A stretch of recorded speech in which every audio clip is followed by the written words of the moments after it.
Beautiful. Got it this time. Just be careful with that. What Bill's doing now. All right, Bill. What are we doing today? Bumper and winch. What kind of bumper do we have? It's a barricade. Fairly cheap, but good quality bumper. Had this one around the country about 3 times now. We've hit embankments, we've hit trees, we've hit deer, and it hasn't even started to rust yet, so I'm going to do it again. Okay. The Adventure HD front bumper. So we have to have adventures with this? Is that what you're telling me?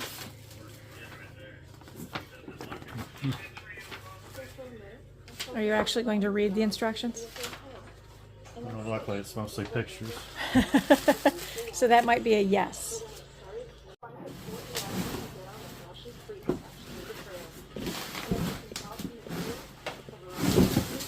Just like there, you can see that there's some slight fading. I mean, there's some dirt on here. Sure. But I mean, it really has held up well. I mean, it's 5 years going through winters and a lot of off-roading. It still looks fairly new. Trees, deer. Yeah, the deer was a big sell for me. It's like no damage. No damage at all from that deer that thankfully got up and walked away after we knocked it over. Beautiful. The first step today, removing the factory splash garden bumper. But if you're putting this bumper on a JT, those instructions only go so far because they're really geared towards a JK. So the best thing you can do at this point is to get down under that vehicle and try and figure out what's holding everything together. Bill started by removing all of those plastic clips holding on the fascia on the back of the bumper.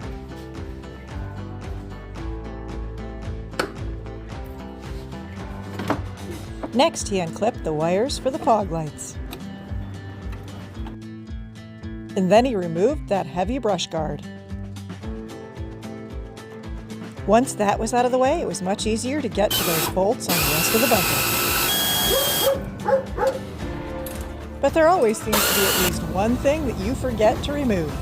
There are some plastic connectors here and here on this fascia piece that you also need to take out before you can detach your factory bumper on the Gladiator. See there, I am giving credit for such precise instructions, and it's not even our vehicle. No, it's definitely not our vehicle. And in our case, we also missed this additional wire. There's this wire. It's both zip tied and a wire that attaches both sides. It feels like maybe there's a connector in here that would come off.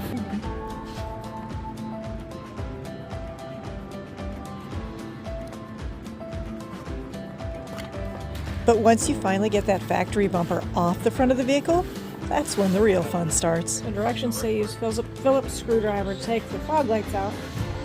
But these particular fog lights in the JT are not really something you're going to want to take out with a Phillips screwdriver.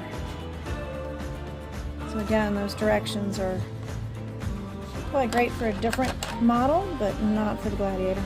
Not only do you have to figure out how to get the fog lights off that factory bumper, you also have to figure out how to remove the wiring harness.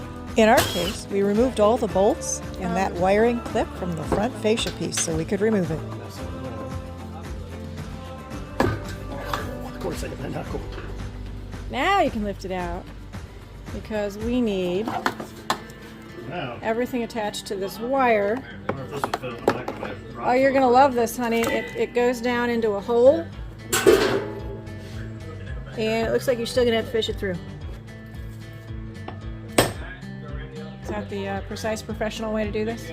As Bill didn't want to have to tear this bumper apart anymore, he used a chisel and a hammer to knock out some of those clips so we could eventually fish it through. You pushed all those clips out through the top. I'm going to try and fish it through. See whether it'll fish through or whether it's too big on the plug end to fish through the wiring harness. Thankfully, with a little gentle persuasion, it came through just I think fine. they have JT directions also. Okay, so there is a bracket that comes with the kit. So that should attach there, I would guess. Here's the other bracket. So here's the other bracket that you're going to need to put those fog lights in. Although using this bracket made perfect sense to attach the fog light, the hardware did not work well. The powder coating on this bumper was so thick that those threaded screws just didn't want to cooperate. After we used a couple of self-tapping screws to attach those brackets, we were ready for the next step. Using those tiny bolts, nuts, washers, and lock washers to attach these fog lights is challenging, but if you're patient, you'll eventually get them. That was kind of interesting because I don't even think they talk about the wiring harness. So it won't fit At all. behind here. If you get it behind here, you can't get it out the other side. You can't go through there because that's where the frame mounts. Okay. So really, they haven't put anywhere where you can put this wiring harness through. So I think we can put it up above, like so, but I wasn't wanting to see it from up here, you know. Correct. After you've attached the fog lights and decided how to run your wiring harness, now you're ready to attach that hardware so you can attach that bumper to your Gladiator. This, however, was the step that required the most patience. 2 of these per each side. And you also have the big bolts to put through the other side. And you have these plastic pieces that hold them on so you can put them onto the bumper. Lining up this bumper and the hardware with the slots on the front of the Gladiator is not a simple task. So the problem we're running into is that this bumper does not appear to be square to the frame, or the frame is not square, which we'd assume the frame is square since this is a new vehicle. And so we're having problems being able to fit a washer and a lock washer to bolt this particular bumper to the front of our Gladiator. We've got it mostly on the other side with lock washers on the top bolts. The bottom bolts are also frustrating because a lot of times you can't get them to line up with the hardware behind because it keeps moving out of place. So that's why Bill has spent the last hour cursing and cussing at the bumper. What you're telling me is using that other bolt got it to pull in tight. Yes. So something bent somewhere and now we've got it pulled in tight. I don't think There's the no bumper was longer a square to gap. begin with. While you're installing this bumper, you do need to keep in mind that this is an inexpensive, though quality bumper. So you may have to find your own hardware to accommodate problems like Bill and I did when we discovered it wasn't entirely square. Using one longer bolt in this situation helped pull that bumper straight against the frame so that the other hardware that was included would finally reach just as intended. After you attach the bumper securely to the frame, then you just have to decide how you want to run that wire harness and hook it up. Gotta figure out how to tuck them in. I guess I'm gonna have to just clip all these off because I can't use them anyway. No, there's nowhere to put them, are there? So I think I'll Is pull there? it all tight and wind it up under here. Okay. So that looks like lots of fun. Yep. Just gonna tuck it all in and zip tie it up. And once the bumper was on, now we could move on to the winch. This is my third winch. This is the first one I've done. That's true. That is pretty So I don't know funny. if you want to talk about that in the narration or have me say it, whatever. But we have one Warren winch, a Badland winch, Yes. and we got another Badland because the Warren winch is flawless. Yes. So has this one been? Yeah, And they both it's have a worked quarter, very well. half the cost probably, if I had to guess. Reacher and Tristan put this one on when we were not here, so we have no idea how the install is going to go. And this little fella over here came with the Warren winch, so we didn't have to install that one either. And this little fella here does not thankfully need a winch. He's got pretty good four-wheel drive. Don't you, bud? What do you think, Rue? Can you put it on for us? Is that right? Are you going to help us? After establishing that we weren't going to get any additional help on this install, we got to work. You like stickers, don't you? You should read this. Wrong color scheme. I should read that. Guide to winching. So apparently he wants me to learn how to winch by just reading. I think he's silly, but I will read it. This one's fancy. Fancy schmancy. There's only one of them. What's it for? It's just so you can admire it. This is where Denny point zero. So they had Garage to do some point trimming. zero. Garage point zero. Yes, garage point zero with Denny. Because I didn't have to trim the Wrangler. You weren't here. Of course, I don't think the boys trimmed the Wrangler. We'd been told that we might need to grind a little bit on this bumper to install this particular winch. Not all the way down in there is the problem. Okay, so that could be the issue. Although we hadn't had to do that with the JKU installation, this space looked a little bit narrower. There was also a lot less room to run the wiring for this one than on the JKU. Let me lay down and look down there. I'm just Okay. really pleased about my routings. Okay.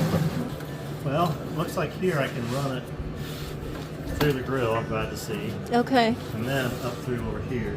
Break my bash plates in the way again. Your what's in the way? Bash plate.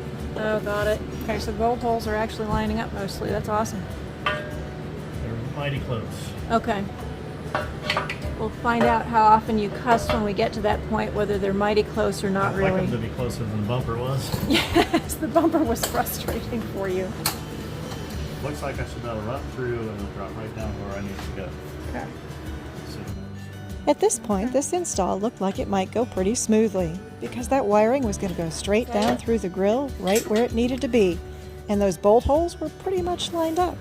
But as he mentioned before, that bash plate was definitely in the way. Luckily, removing it was quick and easy, and that made the routing of that wiring infinitely easier, especially when there's somebody on top who can help to fish it through. Okay, I got it. When routing this wiring, Bill also kept in mind that someday we plan to put a snorkel on this vehicle. That pipe lays right here someplace. Okay, so it has to go below it. I'm guessing every time you want to deal with your battery, it'll have to come off, but it shouldn't be a big deal, I guess. Okay. Find a place where it can sit next to it. The next step is to attach that shutoff. Just cover it up before I put this on the actual battery, because we don't want to energize that and ground it out on here. No, that would not be good. This is a peculiar thing here to me, is these little doors slide out so you can put these cables on, but obviously you can't slide them back in, so what was the point of that? Because it'd be cool if they did slide over that. Pretty odd. You would have to notch them or something. Then this goes on there, which is the main thing, so that when you set it somewhere it can't short out. But I'd love it if it was sealed everywhere. They didn't go back in on the other one somehow, did they? I don't know, let's go look. Let's go look. So they only They got took it in both and cables out. going in one side, that's why. Ah, so you could seal up the other side and have Yeah. both cables on one side. Smart. Well, let's go evaluate that idea. There you go. Anyways, Yes, something you were like saying? this. So you may want it open on both sides. So I think I'll just put the lid on the bottom and zip that way. Okay.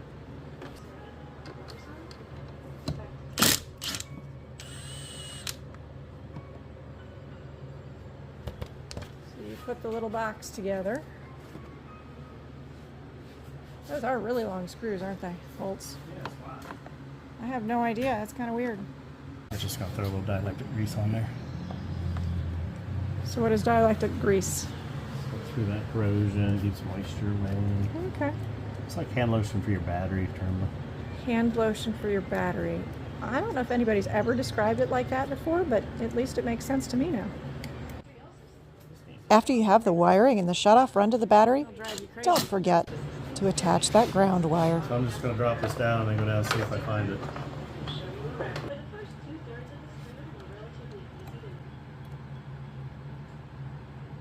I think I'll just stick it on there and then hopefully I can draw it back down and then figure out what I want to do with it. Okay. Once he had all the electrical hooked up, Pulling it next out he wanted to from test to preschool. see whether this worked properly. Now here's hoping. It pulls in. That's not a good Unfortunately, our winch remote didn't exactly want to cooperate, but since we were so close to finishing this install, we just continued ahead. If you're smart, you'll decide to attach this fair lead long before we did, because although this winch wasn't yet bolted down, there was very little room to maneuver here. By things like that. A wrench or something to hold it. You like my workbench? Your workbench, is it a beautiful workbench? It's kind of more expensive than a normal workbench too.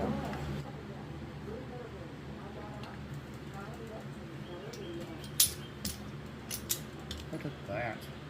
Should be easier. Once you have that fair lead and the end of the winch attached, next you can finally bolt this winch down. So note to self, when you put the winch on, you may want to, before you even do everything else, wiring and placement and all that, put the square bolts in underneath the winch so you don't have to, the square nuts in underneath the winch, so you don't have to try and do what Bill's doing now, slide them in underneath the winch when everything's already in place. Bill found a metal punch helpful to try and line up those holes in the bumper and the winch. Just trying to line them up. But at the end of the day, and after some more inspection, we decided we simply had to do a little bit of grinding to get this to fit. Yeah, I'm gonna try this. I hope it works out. Sometimes these break and go flying. Great, I'm going to be right in the way. Thankfully, that little bit of grinding led to a perfect setup to bolt this to the bumper.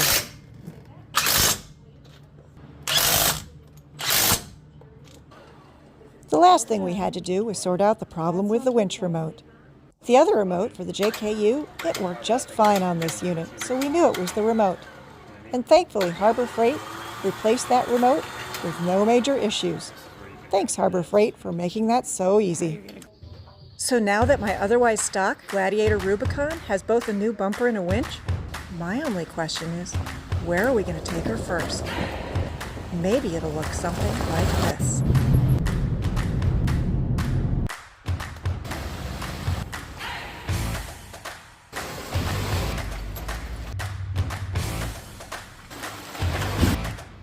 I hope you'll come back and join us then. But in the meantime, go out and find your own adventure.